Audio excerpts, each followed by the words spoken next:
썰풀이터에 모여주세요. 오늘의 사연 시작합니다.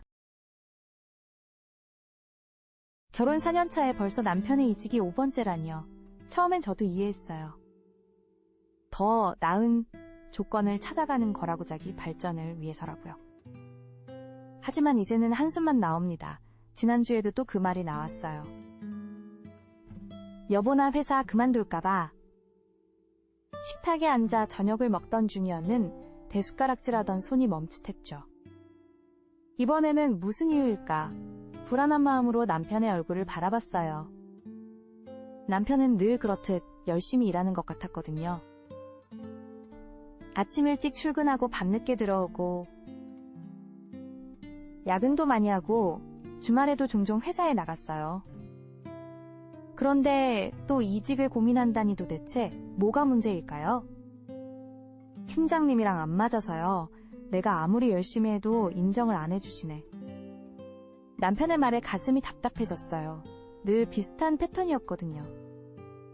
처음엔 의욕 충만해서 시작하다가 도조금만 어려움이 생기면 쉽게 포기해버리는.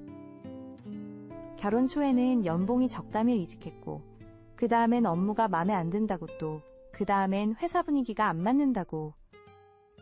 이유는 매번 달랐지만 결과는 늘 같았어요. 이직이라는 도피처로 숨어버리는 거죠. 특히 이번 회사는 정말 좋은 기회였는데 대기업은 아니지만 성장 가능성이 큰 중견기업 이고복지도 괜찮고 집에서도 가까웠거든요. 게다가 이제 겨우 1년 됐을 뿐인데 또 그만둔다고 하니 너무 속상했어요. 여보 이번에는 좀 더 견뎌보면 어떨까요? 조심스럽게 말을 꺼냈죠. 팀장님이랑 갈등이 있다고 해도 대화로 풀어볼 수 있지 않을까요? 하지만 남편의 대답은 단호했어요. 난 이미 마음을 정했어. 더 이상 저 회사에선 미래가 없어. 그 말을 듣는 순간 눈물이 났어요. 이제 막 자리 잡히나 했는데 또다시 원점으로 돌아가는 것 같아서요. 사실 저는 남편의 능력을 믿어요.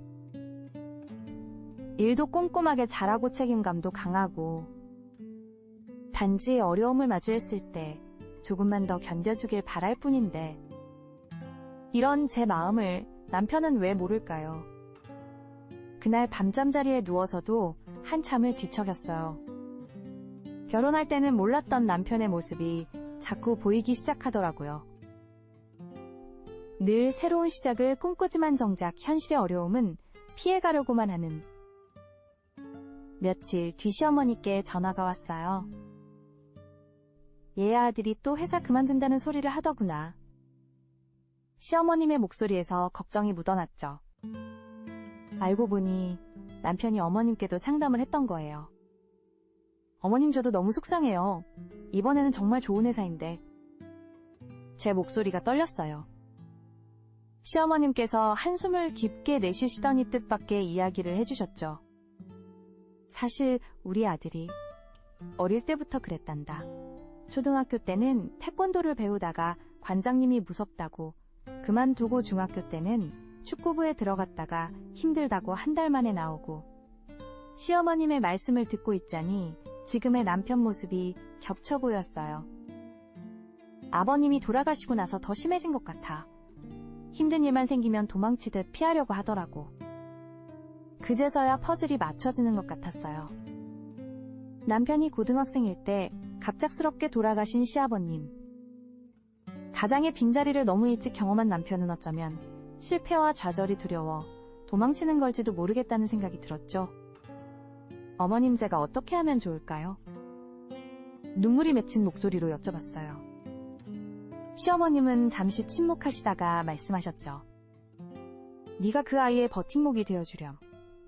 힘들 때마다 도망치지 말고 이겨낼 수 있다고 내가 곁에 있다고. 그날 밤 퇴근하고 돌아온 남편의 뒷모습이 유난히 외로워 보였어요. 컴퓨터 앞에 앉아 이력서를 쓰려는 남편의 어깨를 살며시 감쌌죠. 여보 나 당신 편이에요. 팀장님이랑 있었던 일 자세히 얘기해 줄 수 있어요? 조심스럽게 물었더니 남편이 깊은 한숨을 내쉬었어요. 사실 팀장님이 내 기획안을 계속 반려하시는데 이유도 제대로 설명 안 해주시고 내가 무능력한 것 같아서 남편의 목소리가 점점 작아졌어요. 그때였어요. 남편의 핸드폰에서 카톡 알림이 울렸는데 화면에 뜬 메시지를 보고 남편의 얼굴이 창백하게 변했어요. 팀장님이 보낸 단체 메시지였죠. 이번 프로젝트 기획안 중에서 김 대리가 제출한 안이 채택되었습니다. 축하합니다. 내일 임원회의 때 직접 발표하시죠. 남편의 눈이 휘둥그레졌어요. 자신의 기획안이 채택되었다는 소식에 어안이 벙벙한 듯했죠. 이게 정말이야? 남편의 목소리가 떨렸어요. 그제서야 알게 됐어요. 팀장님이 남편의 기획안을 계속 반려하신 건 더 완벽한 결과물을 만들어내기 위한 과정이었다는 걸요. 꼼꼼하게 피드백을 주시면서 보완점을 찾아주신 거였죠. 여보 봐요. 당신이 얼마나 잘하고 있었는지 팀장님도 알고 계셨던 거예요. 제 말에 남편의 눈시울이 붉어졌어요. 다음 날 임원회의에서 발표를 마친 남편은 달라진 모습으로 돌아왔어요. 여보, 내가 너무 성급했던 것 같아. 팀장님께서 발표 끝나고 따로 불러서 앞으로의 성장 가능성에 대해 조언도 해주시고 나를 믿어주시는 것 같더라고. 그 후로 남편은 조금씩 변화하기 시작했어요. 어려움이 생길 때마다 도망치는 대신 저와 함께 해결 방법을 찾아보려 노력했죠. 퇴근 후에는 팀장님과 자주 대화를 나누면서 업무에 대한 조언을 구하기도 했고요. 6개월이 지난 지금 남편은 팀장님의 추천으로 핵심 프로젝트의 리더를 맡게 됐어요. 무엇보다 가장 큰 변화는 남편의 표정이에요. 더 이상 불안해하거나 초조해하지 않고 자신감 넘치는 미소를 짓게 됐거든요.